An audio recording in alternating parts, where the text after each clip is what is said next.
Drink beer, it's good for you. I'm empty-handed and I'm feeling blue, and I'm gonna drink till the day that I die. Hello and welcome to the video.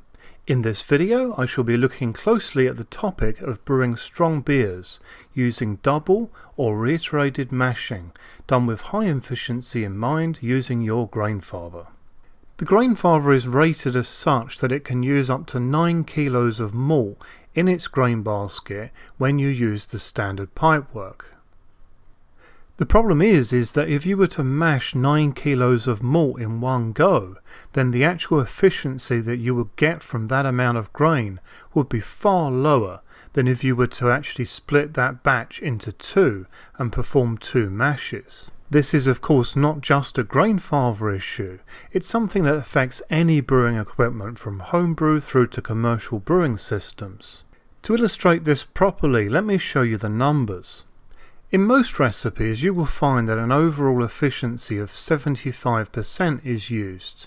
This is what we call brewhouse efficiency. This figure means the amount of potential fermentables converted into sugar, making allowances for losses within the process from grain to glass. If you simply take 8 kilos of pale ale malt with a volume of 15 litres and apply this 75% efficiency using strong ale yeast, then this would net you an estimated 13.4 ABV. The problem being that if this amount of malt is mashed in one go, then the actual efficiency is more likely to be on the side of 60%, which reduces the alcohol level down to 10.7%. which seems like a total waste of grain to me. The good news is that if we split the grain in half and perform two mashes and add some techniques, then there is no reason why we cannot increase our brewhouse efficiency past that standard 75%. The techniques that I will share with you now will get you up to the level of 85% brewhouse efficiency using your Grainfather with reiterated mashing for strong beers. Some of these techniques can be used in your regular beer brewing also, should you have a trend of achieving a lower level of efficiency than you would like. With a brewhouse efficiency of 85%, this will mean that this 8 kilos of malt example will then have a 15.2% ABV, which is much more like it. In actual fact, most people would reduce this down to 7 kilos of malt to obtain a 13.3% ABV, which for most people is plenty, but certainly not everyone. One trick to making this work to the very best efficiency is to stay within the efficiency sweet spots, depending on the pipework that you use. So when using the regular pipework, the best efficiency is found between 4 to 5 kilos, or in imperial measurements 8.81 to 11 pounds of malt.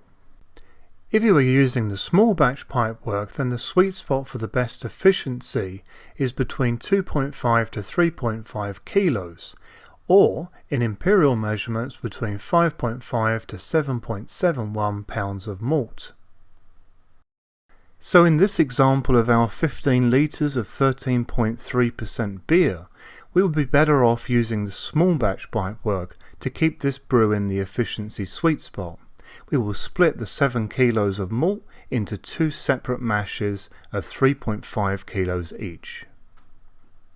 In imperial measurements, this means two mashes of 7.71 pounds each with a total grain bill of 15.43 pounds. Strong beers are not exactly drunk at the same rate as anything else, so for this reason most people tend to brew these in lower volumes. To my mind, 15 litres or 3.96 US liquid gallons is about right. So now let's look at what we can do to get our brewhouse efficiency at 85% or potentially more. The first area here is of course grain crush. To really push the envelope here, you can go for a finer grain crush than usual, with the addition of rice hulls to avoid a stuck sparge. No need to go mad here of course. We don't want to smash those grain husks so much that they cause burning on the bottom of the system or blocks. get some advice at your local homebrew store on where to go on this. The next thing to do is to stir every 20 minutes of your mash steps. Slow sparging is also another area which will certainly score a better efficiency. Do this by hand and see your numbers rise.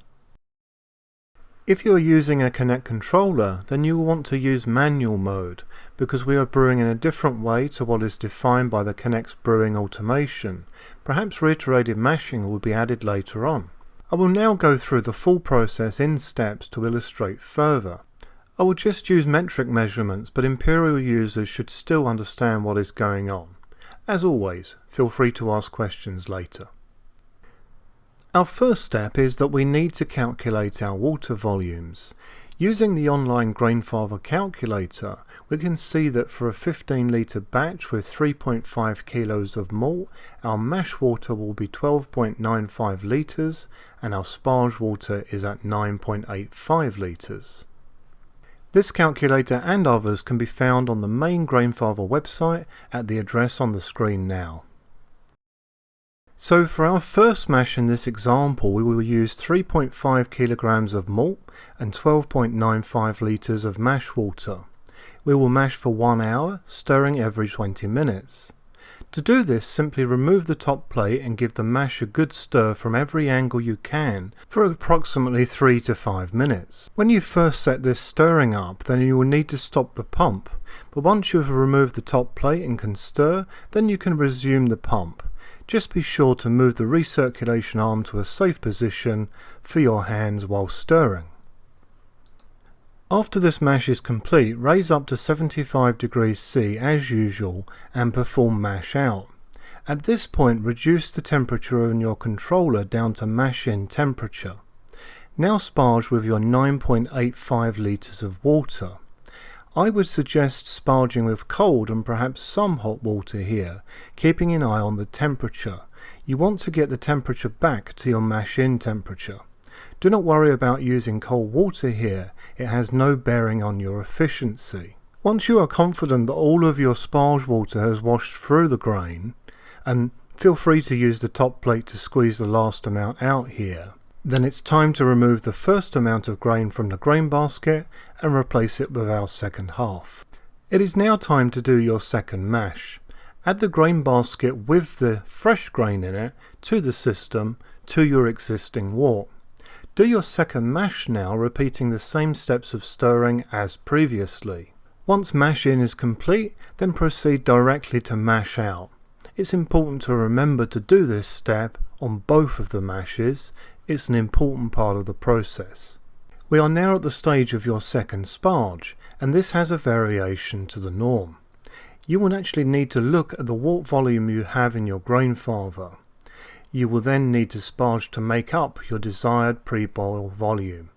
Let's look at the maths here. Now you will find that your boil off will depend on a manner of different characteristics. It will be things like the temperature and atmosphere and humidity and also the voltage of your system. But I'll tell you the figures that I use. I assume an average 20% loss when I calculate with boil off and for other losses with my 220 volt unit.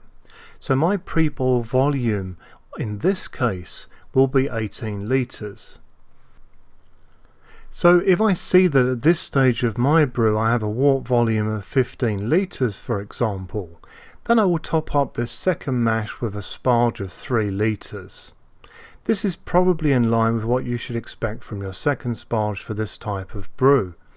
The second sparge in your reiterated mashing will always be lower than the first. After this point, the brew will continue as usual, moving next into your boil stage. Fermentation and conditioning on a strong beer is certainly different though to a normal brew. So for that reason I've listed a couple of videos here on my channel that I feel would be very useful also. So there you have it, hopefully a totally explained guide. I do hope you found this video to be useful, interesting and enjoyable. So if you did like this video, then please do like it on YouTube. This really helps me out and allows the videos to be seen by a wider audience on YouTube. I have always got a lot of new videos planned for the future, so if you are interested in seeing my new content, then please subscribe for future content. If you have any questions on anything that I have covered in this video or any other video, then please do not hesitate to get in touch with me via YouTube or Facebook. I'm a member of pretty much every Grainfather Facebook group and more. Happy brewing!